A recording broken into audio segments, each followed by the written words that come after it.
pregação, essa leitura e pregação, ela tem a ver na diferença de você estar sentado numa cadeira, numa igreja, ouvindo uma pregação que vai te edificar de verdade, e diferente de pregações que vão encher seu coração de alegria com promessas de sucesso.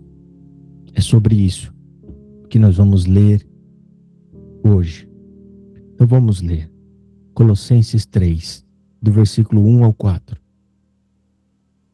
Portanto, se já ressuscitaste com Cristo, buscai as coisas que são de cima, aonde Cristo está sentado à destra de Deus. Pensai nas coisas que são de cima, e não nas que são da terra. Porque já estáis mortos, e a vossa vida está escondida com Cristo em Deus. Quando Cristo, que é a nossa vida, se manifestar, então também vós vos manifestarei com Ele em glória. O apóstolo Paulo estava exortando aquela igreja, chamando-os para a vida de fato de um cristão. Porque não é o que a gente diz que demonstra quem realmente somos, mas é aquilo que a gente faz, é aquilo que a gente vive. Tem muita gente por aí dizendo que conheceu o verdadeiro evangelho, que é uma pessoa que entendeu que é graça, mas será mesmo que esta pessoa só entendeu ou ela foi transformada? Porque a mensagem é para transformação. Ela não é para te dar informações sobre a Bíblia, ela é para transformar a sua vida. Aí fora, irmão, a maioria das pregações hoje em dia, até modernas, elas estão focadas no faça isso para Deus, que Deus vai te abençoar. Não é assim que acontece aí? Esse tipo de pregação, esse tipo de igreja, enche igrejas. Então presta atenção.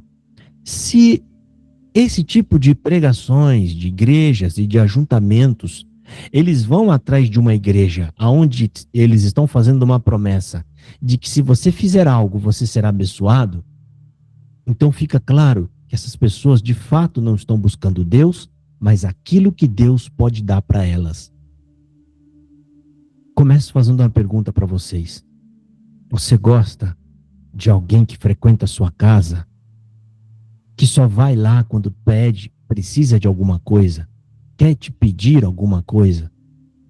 Aquela pessoa que você sabe que só te procura quando precisa de algum favor, de algum dinheiro ou de algum objeto emprestado. Você gosta disso, irmão? Você não vai gostar disso. Você quer que a pessoa te procure pela sua amizade.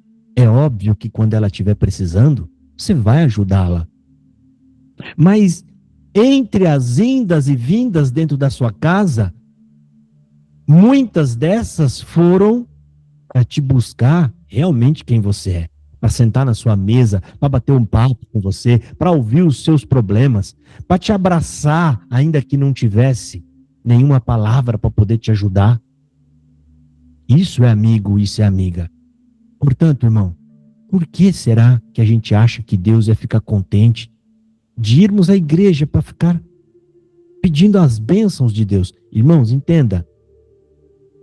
Isso é sobre aqueles que faz esse tipo de propósito de servir a Deus. Deus é uma espécie de alguém que me dá coisas. Não que é proibido pedir. Você deve pedir, porque Deus é um pai. Mas entenda, esse não pode ser o propósito da sua vida cristã. A sua vida cristã eu estou precisando de uma coisa, se ele me der ou não me der, não vai mudar nada o tanto que eu amo e o tanto que eu estarei aqui louvando e o adorando. Então o que Paulo está fazendo aqui? Ele está invertendo uma lógica. Ou seja, ele começa por um fato, irmão, que é algo decretado. É como se fosse uma peça jurídica. Ele fala, portanto, se já ressuscitaste com Cristo, ou seja, Paulo está falando, se você agora é um verdadeiro convertido, entenda que a sua vida foi zerada. Quando Deus te perdoa, irmão, significa que a nossa vida foi zerada, vai começar do zero. Você está tendo a chance de começar uma vida nova, e agora com Deus, em Cristo Jesus. Uma vida nova, irmão. É óbvio que a gente não vai apagar o que aconteceu na nossa vida, a gente não pode. Mas o que a Escritura ensina é que Deus não te cobrará mais nada do que ficou para trás. Antes Ele estará ao seu lado e te ajudará em tudo que você precisa. Então Paulo, ele está exortando o cristão ao quê? A começar agora a viver uma vida nova, na busca pela santidade. Ou seja, nós, irmãos, não estamos buscando a santidade para ser aceito. A gente busca porque já foi aceito. Porque Deus nos aceitou. E a nossa vida está em constante transformação. As pregações em um culto, em um estudo bíblico, é isso. É Deus trabalhando e aos poucos transformando nossa vida. Nós vamos passar muita coisa, irmão. Muita coisa que as pessoas que não têm Deus passam. Aqui e lá fora, eles vão enfrentar a morte, eles vão enfrentar separação, eles vão enfrentar dor, eles vão enfrentar doença, eles vão enfrentar até desemprego. A diferença é que o que nós passamos ainda vai trabalhar em nosso coração para nos santificar dia após dia diante de Deus. Ou seja, a Escritura fala que até aquilo que não é bom trabalha para o bem e o benefício daqueles que amam a Deus. As pessoas do mundo sofrem por nada e ainda vão pagar um preço depois. No seu caso, irmão, Deus está trabalhando na sua vida. Não que Ele quer que você passe essas coisas, é porque essas coisas vão passar na nossa vida, porque a gente está nesse mundo caído. Nesse mundo caído, gente, significa que é um mundo contaminado pelas ações do pecado. Como assim? Quando Adão e Eva pecam, a ação de Adão e Eva traz uma maldição à terra, e Deus ainda fala, maldita é a terra por sua causa. O que significa? Todas as desgraças que hoje nós ouvimos falar, alguns até vê, é proveniente do desdobramento do pecado. Sempre. Para que você entenda. Adão e Eva morriam antes de pecar? Ele não morria. Então, se Adão e Eva não morriam, o que a gente pode dizer que não existia e que jamais existiria se eles não tivessem pecado? Doença, câncer, dor. Vocês estão entendendo que é tudo culpa nossa? Essa é a maldição. Dor, choro, doenças, morte, separação, ganância, que gera fome. Uns têm mais, outros não têm nada. O que Deus fez, Ele disse, e viu Deus que era bom. O mundo bom e perfeito. Foi nós, a nossa mão, quem fez o mundo cair. E o que Deus está fazendo agora? Está corrigindo o que a gente fez de errado, trazendo nós de volta, aos poucos, à nossa condição original. Primeiramente, através do seu Filho, o sangue precioso dele, e depois através de suas instruções, que ele deixou para nós, que é a palavra de Deus. E através das suas orientações, e nelas estão oração, jejum, estudo da palavra, para a gente entender a vontade de Deus. Portanto, entenda, irmão, tudo que nós fazemos agora não é para ser salvo, nem para ser aceito. Fomos salvos e já fomos aceitos por graça divina. O que nós fazemos agora é em resposta ao amor tão grandioso com que Deus nos amou. A base da nossa vida cristã não é o esforço humano, irmão, mas é a nossa luta para nos ficarmos apegados a Jesus e a Cristo. O nosso alvo, qual é o nosso alvo? Qual é o alvo? O que Deus espera de nós, irmão? Ele não espera que a gente se salve, porque é Ele que nos salva. Então, o que Ele espera? Vamos pegar a irmã Betinha que está aqui. A irmã Betinha tem 10 filhos. Vamos supor, tem 10 filhos. 9 desobedientes. 9, cada um tem um grau, né, de desobediência. Uns é menos, outro é mais. Outro terrível, desobedece demais, deixa a irmã Betinha de cabeça em pé. Mas a irmã Betinha tem um que é respeitoso, cuidadoso, obediente, que cuida dela, que não dá trabalho algum, que segue as orientações da mãe. Filho, não chega tarde, ele não chega, ele vem, ele chega cedo. Com qual desses nós achamos que a irmã Betinha queria que todos os outros se parecessem? Com o mais desobediente? Com o mais ou menos desobediente? Será que a irmã Betinha queria que todos fossem igual àquele que é o mais desobediente? Ou ela queria que fossem todos iguais ao filho obediente dela? É o sonho de toda mãe, né? E de todo pai. Mas nem sempre é assim. A gente tem que lidar com as bençãozinhas que Deus vai dando para nós. Deus quer que todos os seus filhos, que somos nós, nos pareçamos com Jesus Cristo.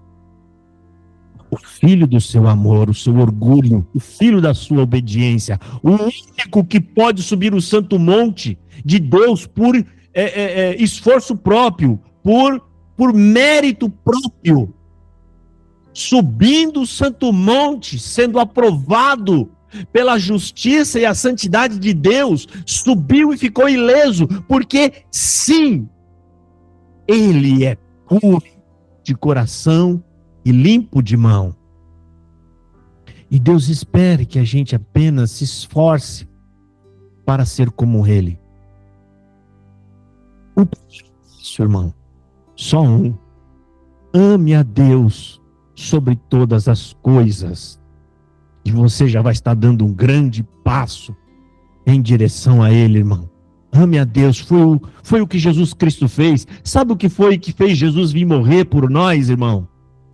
Foi o amor por Deus. Jesus veio por amor a Deus. Ele cumpre o mandamento, amar a Deus em primeiro lugar. E para agradar o Pai, para fazer a vontade do Pai, ele vem morrer por nós, nos amando também, como o Pai amou. E é esse o nosso reflexo, irmão. É isso que Deus quer, que quando você olhe no espelho, você não se veja mais naquele espelho, mas você veja Jesus Cristo refletindo em nós. Não é para você sair por aí fazendo milagre. Não é para você sair por aí consertando as coisas que ninguém consegue consertar. Não. Deus quer que você ame-o de verdade como ele te amou, como ele me amou. E aqui no versículo 2, pensai nas coisas que são de cima e não nas que são da terra. Ou seja, o texto 1 e 2 está dizendo para nós, é para você ficar sentado, quietinho, adorando? Não. Buscai, é uma ação. E aqui, pensai, é um ato de você mentalizar, você está com aquilo ligado à sua mente. Isso envolve uma ação e uma ocupação total. Buscai e pensai. Você só vai conseguir fazer essas orientações se você de fato estiver amando a Deus. Ninguém consegue segui-lo se não for por amor. Porque a doutrina dele é completamente diferente da doutrina do mundo. Vai num psicólogo agora, irmão. Nada contra psicólogo, né? Mas algumas coisas lá é completamente oposta ao que a gente aprende em Jesus Cristo. Se você entrar num psicólogo agora abatido, o que ele vai te orientar? E vai te orientar, ou seja, de acordo com o estudo dele, está correto. Ele vai falar o que para você? Valorizar sua vida e se amar mais. Essa vai ser a base da conversa. E o que a gente aprende com Jesus? A não valorizar a si mesmo e amar mais o outro como ele nos amou. Esse caminho, irmão, é completamente diferente de tudo e que nós vemos aí. E é o caminho correto, é o caminho de luz, é o caminho que nos leva à glória de Deus. Portanto, irmão, o problema aqui não é a gente estar na terra, porque isso não tem jeito. O problema é você não viver as coisas dessa terra caída. É você não se entregar à ordem dessa terra, o que eu acabei de falar agora. É o pensamento natural do ser humano, é o pensamento de autopreservação. Me amar e me cuidar. Mas a Escritura e Jesus Cristo, ele fez o oposto, ele não se preservou. Antes ele se entregou por nós. Se entregue mais, irmã. Se esforce mais para estar, às vezes, num local que você, às vezes, não quer estar. Mas é lá que eles precisam ouvir um pouco do que Deus te encheu. Todos nós que estamos aqui, estamos sendo enchidos por Deus de conhecimento, de graça, de evangelho, irmão. E o que Deus quer que a gente faça com isso? É um vaso que precisa ser derramado em outras pessoas, para que haja bênção na vida delas também. Vale de alguma coisa um jarro com água gelada, mas que não está ao alcance da sua mão? Você tem sede, mas não consegue pegar. É isso que acontece quando a gente tem vergonha de falar. Vergonha de abrir a nossa boca. E você não sabe que às vezes 1 minuto da sua boca aberta pode transformar uma vida completo. Pode mudar uma vida por completo. Irmão, o poder não está em você, do convencimento. Em você está a palavra. Lance a semente e é Deus quem vai dar o crescimento. Não está em nós.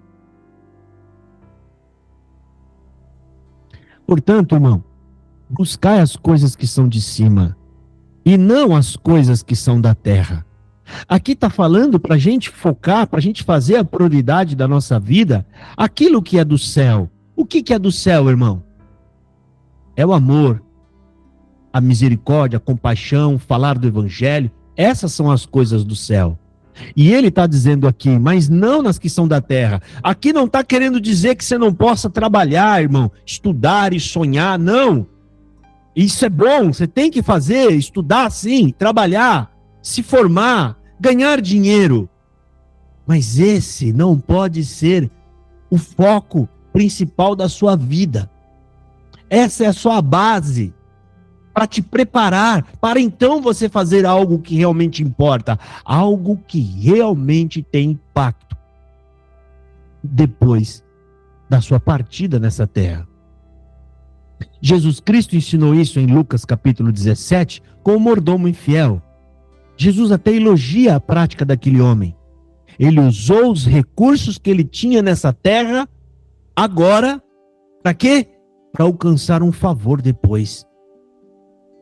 Conselhos do próprio Deus encarnado. Irmão, é o próprio Deus. Você acha que ele não sabe o que está falando? Ele está dizendo para nós. Não Não foque em cuidar das coisas que você tem. Ao contrário, use o que você tem para que você possa adquirir algo incorruptível na volta de Cristo Jesus. Então, irmão, não foque, porque tem pessoas que são obcecadas por essa vida agora. Tem pessoas que estão vivendo e se preocupando para manter o seu status, para manter o conforto, e às vezes vivem em ansiedade por alcançar essas coisas, por aparência, por estética. Sim, a gente deve andar arrumado, bonito, cheiroso, ajeitado, mas não faça disso uma idolatria de si mesmo. Hoje mesmo, nas redes sociais, se a gente olhar, né, as pessoas estão focadas muitos em si mesmo, né, no próprio ego. A pessoa tem ela quer se aparecer, ela quer se mostrar. Não se você faça isso de vez em quando, porque você também não pode ser totalmente diferente de todo mundo. Mas tem pessoas que auto se adora. E tudo tem que girar em torno dela mesma. Não serve, não ama, não abraça, não ajuda. E aqui no versículo 3, irmãos, o versículo 3 está falando o seguinte: porque já estáis mortos, e a vossa vida está escondida com Cristo em Deus. Aqui o apóstolo Paulo, ele está dizendo, você ressuscitou com Cristo? Sim. Então entenda, se você ressuscitou, ou seja, se você é realmente um convertido, então significa que a sua velha vida está morta. O que significa? Que as suas vontades passadas já não são mais o governo da sua vida. Quem deve governar a sua vida agora é a vontade de Deus. Por que ele fala? Porque a nossa vida verdadeira, ela está escondida em Cristo Jesus. Então, irmão, enquanto o mundo que nós vivemos grita por curtidas, validação, sucesso, eles pensam em prosperidade, o Evangelho nos convida a uma vida interior, alicerçada na verdadeira palavra, no Evangelho, e que ninguém vê, exceto Deus. E ninguém precisa ver.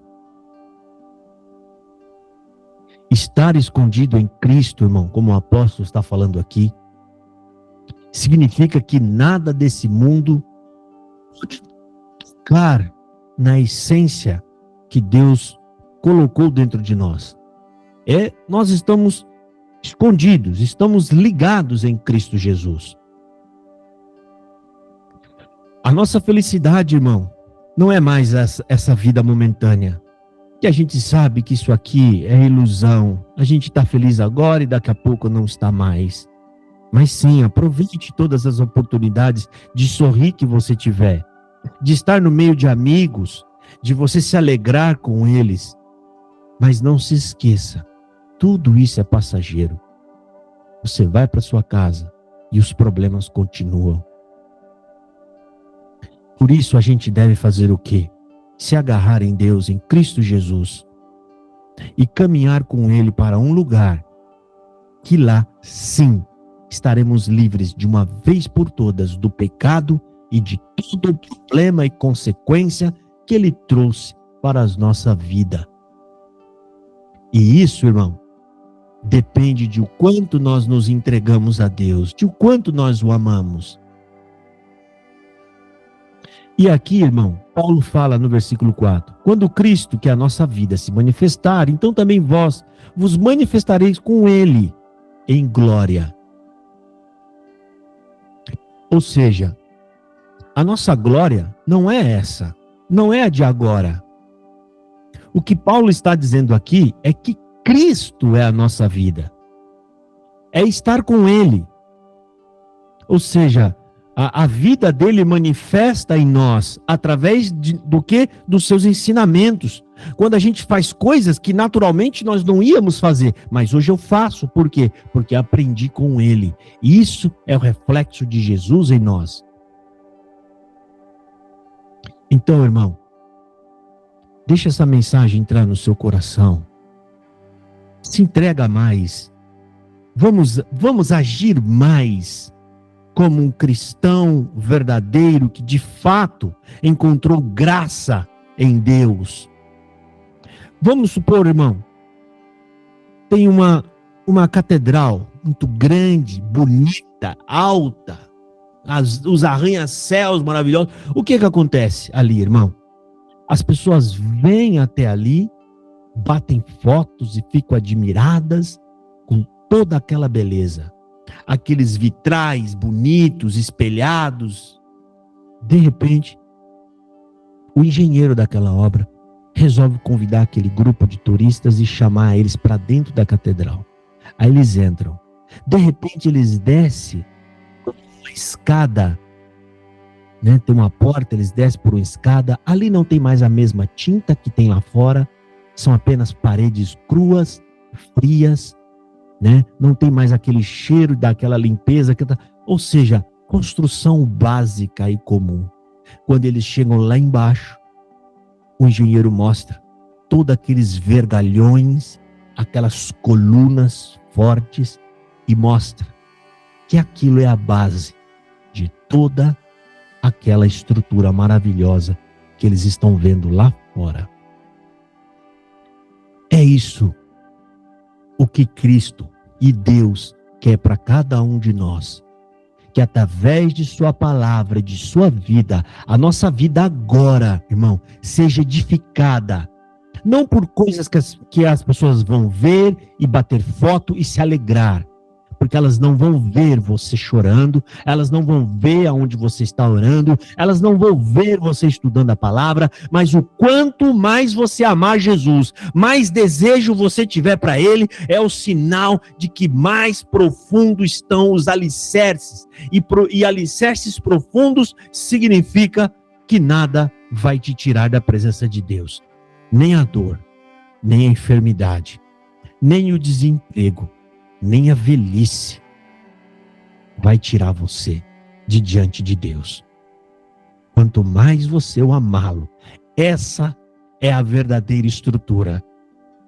Amor. Estamos saindo agora da metáfora para dizer o que realmente é essa mensagem. Amor. E para amar, você precisa buscá-lo na Escritura. Você precisa orar mais. Você precisa estar exposto ao Evangelho, porque quando nós entendemos o que ele fez, é que nós podemos amá-lo. E quanto mais a gente lê, quanto mais a gente busca, e a gente vê as ações de Jesus Cristo, o quanto que ele é misericordioso, ele perdoa uma pessoa, ele cura o cego, e a gente vai ver a história desse homem, a gente vai crescendo em amor. E quanto mais você amá-lo, irmão, mais imbatível você fica. E para nós encerrar essa mensagem, o salmista disse: aquele que ama a Deus, aquele que realmente está na presença de Deus, é igual aos montes de Sião que não se abalam. Sabe o que isso quer dizer, irmão? O monte Sião está lá naquele lugar. Sabe o que tem no monte? Árvores, relva. E debaixo das árvores, os animais, os cervos e todo tipo de bicho, comendo aqueles matinhos, estão lá no monte. De repente, vem uma grande tempestade. Bate vento fortíssimo. Arranca a árvore, arranca a relva, destrói praticamente o monte, leva toda a vida que tem naquele monte embora.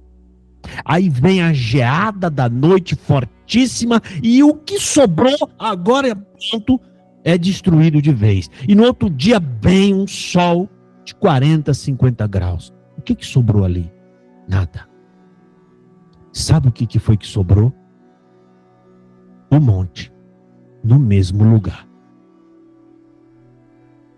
que ele está firme ali. Sabe por que ele está firme ali? Que Deus colocou ele ali.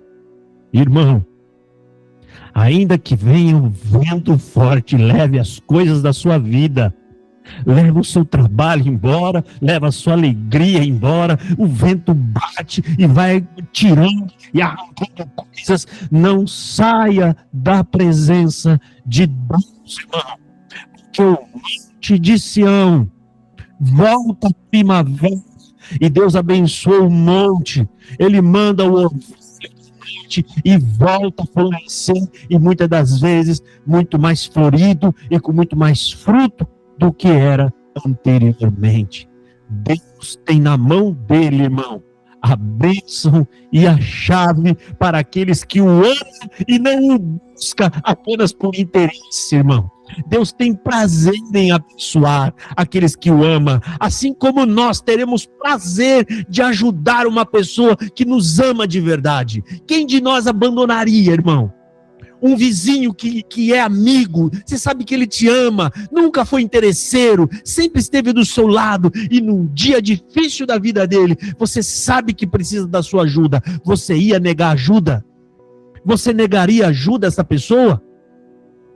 Pois é, você se acha melhor que Deus? Deus é muito mais amoroso do que você. Se você não negaria ajuda a alguém que sempre te amou, porque você acha que Deus iria ignorar você e as suas orações? Irmã e irmão, cada lágrima dos seus olhos, cada oração sua, todas elas chegaram diante de Deus. E a mão de Deus está sobre você. Ele está permitindo tudo isso para limpar a sua vida. Limpar, levar tudo embora. Porque Ele vai abençoar. E a glória daquele monte, a segunda glória, como se pudesse dizer assim, será maior do que a primeira, irmão. É um pouquinho de raciocínio lógico. A gente consegue entender. Se eu, sendo mal, isso não é invenção minha, está escrito na Escritura, só que de outra forma. Jesus falou, se você sendo mal, não tem coragem de dar coisas ruins para o seu filho, porque você acha que Deus não daria o que é bom para os seus filhos?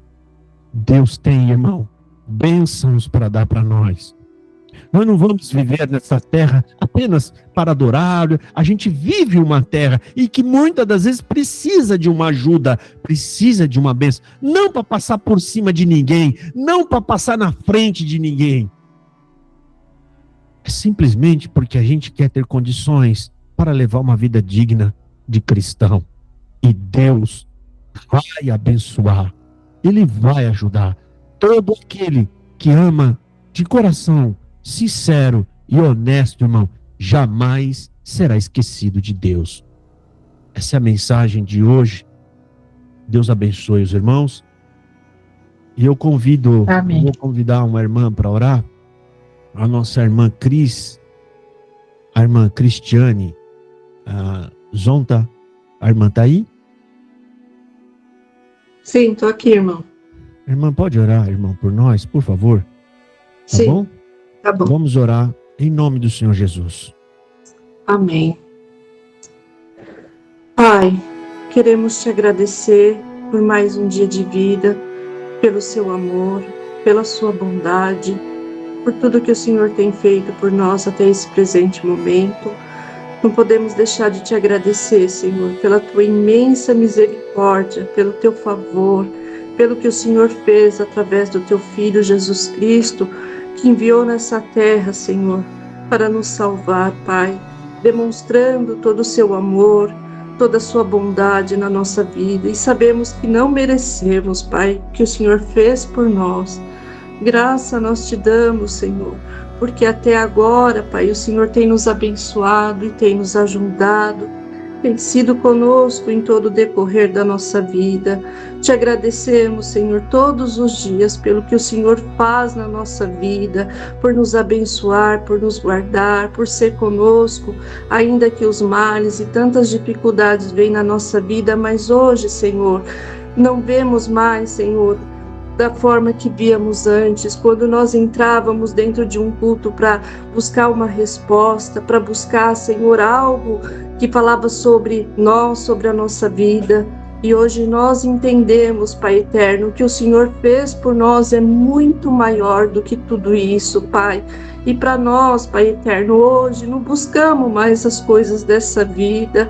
Sabemos que precisamos, Senhor, viver, trabalhar, mas hoje já não é mais, Senhor, pelo que nós fazemos aqui, mas pelo que nós entendemos o que o Senhor fez por nós, Pai amado. E essa mensagem, Senhor, mais ainda, Senhor, afirma o quanto o Senhor é bom e o quanto o Senhor é misericordioso na nossa vida, Pai. Nos ajuda, Senhor, se ainda tem algo em nós que precisamos ser, Senhor, melhorar na Tua presença, fazer o melhor, Pai eterno, nos ajuda através do Teu Espírito Santo, porque hoje, Pai, falando sinceramente, Pai, o que nós buscamos hoje é o tempo todo, Senhor, entender, Pai, a Tua bondade, a Tua misericórdia na nossa vida. Queremos, Senhor, trabalhar, mas pensando, Senhor, no que o Senhor, Pai, fez por nós, que isso não sai mais da nossa mente nem do nosso coração, quando compreendemos o que o Senhor fez. É o Teu Evangelho, era o Teu plano de salvação, Deus, que Tu fez por amor a cada um de nós, e sabemos que não merecemos, Pai. Ainda erramos, ainda pecamos, fraquejamos muitas das vezes, Pai. Mas queremos, Senhor, melhorar na Tua presença cada dia, não para mostrar algo para alguém ou para ninguém, Senhor, mas para chegar mais perto de Ti, para sentir o Seu amor todos os dias da nossa vida. E sentimos sim, Senhor, o Teu amor na nossa vida, nos abençoando em tudo, Pai eterno. E só temos que Te agradecer, Senhor, por este culto, Senhor, pelos louvores que foram cantados, que temos certeza que cada um cantou para o Senhor, louvou, engrandeceu a Ti, porque só o Teu nome é digno de toda honra e de toda glória, Pai. Abençoa, Senhor, a cada um que aqui está, todos que têm necessidade, que têm causas, enfermidades, está tudo na palma das Tuas santas mãos, Senhor. Nos abençoe no decorrer desta noite, nos guarda, Senhor, seja conosco, acrescenta cada dia mais, Senhor, a fé, a confiança, a esperança, Senhor, de que um dia nós vamos se encontrar contigo, Senhor, e Te abraçar, Senhor, e Te amar, Senhor, como o Senhor merece. Mas ainda estamos aqui nesse tabernáculo de carne, Senhor, sujeito a tantos erros e a tantos pecados, mas nos perdoa, Pai, e nos ensina na multidão da Tua misericórdia, porque isso é o que interessa para nós hoje, Senhor. Pai, queremos Te agradecer por tudo, por esta mensagem. Te pedimos em favor do nosso pastor Josafá Agra, que o Senhor possa cada dia abençoá-lo, Senhor, dando paciência, amor, ensinando a cada um de nós, Senhor, também as Escrituras, Senhor, que está nos auxiliando, nos ajudando. Abençoa a vida dele e a família dele, por caridade, Pai, e a todos que aqui estamos e que muitos ainda vão se achegar até a nós. Temos certeza, porque o Senhor está trabalhando com Teu Espírito Santo, Senhor, e trazendo aqueles que verdadeiramente querem, Senhor, estar contigo, Te amar. Oh, Pai, abençoa na multidão dessa misericórdia Sua, alcança com a Tua mão a vida de cada um, Senhor, aonde estiver, nos mais longes lugares, alcança com a Tua misericórdia. Continua abençoando o culto, Senhor, e toda a irmandade aqui presente, Senhor, é o que Te pedimos, Senhor, e Te agradecemos, é no nome do nosso amado Senhor Jesus Cristo. Bendito Deus, amém. Glória a Deus. Amém. Amém.